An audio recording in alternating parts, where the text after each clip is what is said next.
ইন্ডিয়ার double entry visa নিয়ে অনেকেই আমাদেরকে ফোন দিচ্ছেন যে আপনারা বিভিন্ন জায়গায় পাসপোর্ট জমা দিতেছেন, বিভিন্ন মাধ্যমে কাজ করতেছেন, কিন্তু আপনার ভিসাটা হচ্ছে না।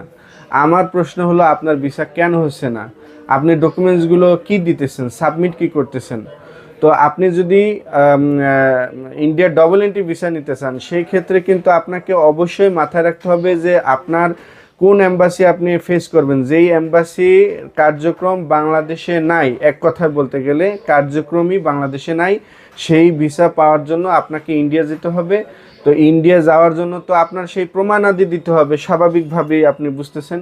তো প্রমাণাদিগুলো কি? ধরেন আপনি সাপোজ পর্তুগাল এম্বাসি ফেস করবেন, এখন পর্তুগাল, ওখানে আপনার কন্ট্যাক্ট পেপার, ওয়ার্ক পারমিটের কাগজ এবং এম্বাসি ফেস করার অ্যাপয়েন্টমেন্ট, এই ডকুমেন্টসগুলো আপনার আছে কিনা, এইটাই কিন্তু আপনার মূল ডকুমেন্টস।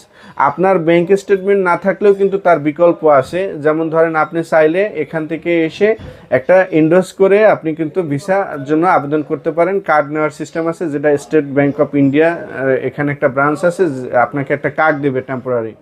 তো দেখা যায় যে আপনার মূল বিষয়টাই কিন্তু এই ডকুমেন্টসগুলো, এইগুলো নিয়ে আপনি চলে আসেন আমাদের কাছে।